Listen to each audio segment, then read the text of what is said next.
नमस्कार दोस्तों, आज के हमारे इस वीडियो में हम आपके लिए गणगौर व्रत की कहानी लेकर आए हैं। एक समय की बात है, भगवान शिव और माता पार्वती पृथ्वी पर भ्रमण करने के लिए निकले। शिव जी ने पार्वती जी से पूछा कि आप 12 महीने के रास्ते से चलोगी या 6 महीने के रास्ते से? तो पार्वती जी बोली, मैं 12 महीने के रास्ते से चलूंगी। तब शिव जी ने पार्वती जी से कहा कि संसार के लोगों के दुखों को देखकर आप कोई भी हट नहीं करोगी। पार्वती जी मान गईं। अब शिव जी पार्वती जी को लेकर चलते हैं तो रास्ते में देखते हैं एक घोड़ी कष्टा रही थी।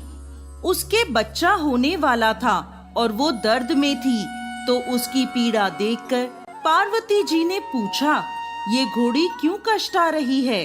तो शिव जी कहते हैं कि ये माँ बनने वाली है। तब पार्वती जी बोली कि माँ बनने में इतना कष्ट है तो आप मेरे तो गांठ लगा दो। शिव जी कहते हैं, अभी आगे चलो। तभी रास्ते में एक राजा का राज्य आता है। वहाँ दूर दूर तक शांति और उदासी फैली होती है। वो उदासी देखकर पार्वती जी पूछती हैं कि यहाँ सब उदास और शांत क्यों हैं? तब गांव के लोग कहते हैं, हमारे नगर की रानी माँ बनने वाली है और कष्ट में है, इसीलिए हमारे गांव में उदासी छाई है। तब पार्वती जी फिर शिव जी से कहती हैं कि माँ बनने में इतना कष्ट है तो आप मेरे गांठ लगा दो।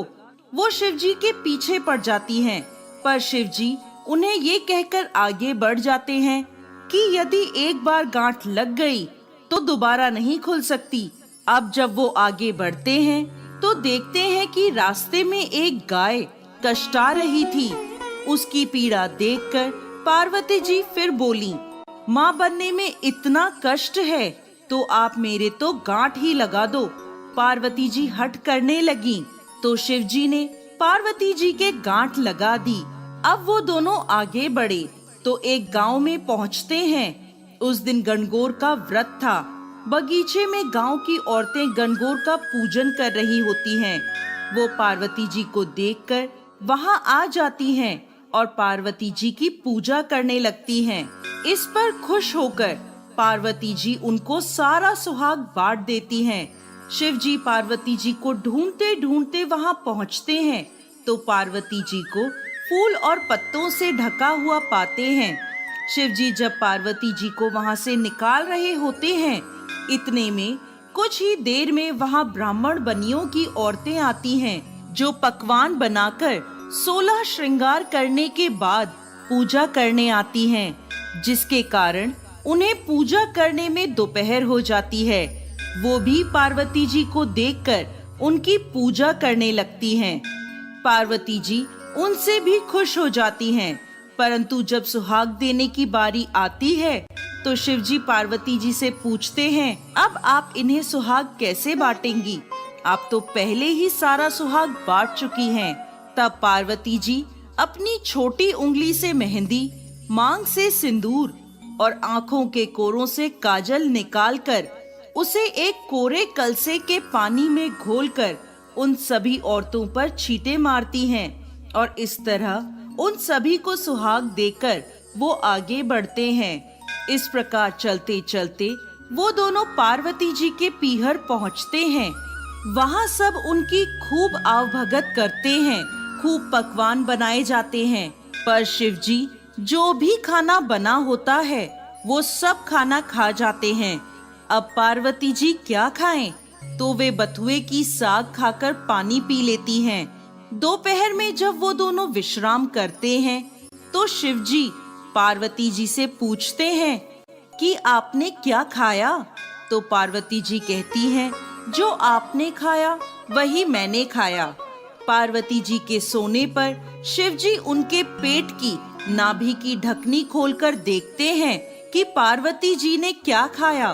तो उनके पेट में बथुए का साग और पानी दिखता है। पार्वती जी के जागने के बाद शिव जी उनसे कहते हैं, आपने हमसे झूठ बोला था, आपने तो बथुआ और पानी पिया है। तब पार्वती जी उनसे हट करती हैं कि आज के बाद कोई भी किसी भी महिला की ढकनी खोलकर नहीं देखेगा, अर्थात आज के बाद कोई भी किसी भी महिला के पेट में नहीं देख सकेगा, क्योंकि किसी भी महिला के पेट में उसके ससुराल और पीहर की लाज होती है। आप वचन दें। तब शिवजी को वचन देना पड़ता है। उसके बाद से अब तक किसी की भी ढकनी नहीं खुलती है। अब वो दोनों वापस कैलाश पर्वत की ओर निकलते हैं तो रास्ते में गाय अपने बछड़े को चाटती हुई मिलती है और खूब खुश दिखाई देती है। ये देखकर पार्वती जी शिव जी से अपनी गांठ खोलने को कहती हैं, तो शिव जी कहते हैं, मैंने आपको पहले ही कहा था कि गांठ मत लगवाओ, लेकिन आपने तो जिद पकड़ ली। अब वो दोनों आगे बढ़ते हैं तो राजा के गांव में खूब ढोल नगाड़े बज रहे होते हैं, मिठाइयाँ बांटी जा रही होती हैं, लोग खूब नाच गा रहे होते हैं और खुशियाँ मना रहे होते हैं। पार्वती जी लोगों से पूछती हैं, यहाँ क्या हुआ? तो सब बताते हैं, नगर की रानी के यहाँ बेटा होने की खुशी का जश्न मनाया जा रहा है। इसी तरह वो आगे चलते हैं तो उन्हें घोड़ी भी अपने बच्चे के साथ खूब खुश दिखाई देती है। ये देखकर पार्वती जी फिर शिवजी से गांठ खोलने की जिद करने लगती हैं। तो शिवजी कहते हैं, मैंने आपसे पहले ही कहा था गांठ मत लगवाओ। यहाँ मृत्यु लोक में हर चीज आपको लुभाएगी, परंतु आप नहीं मानी, आपने जिद पकड़ ली।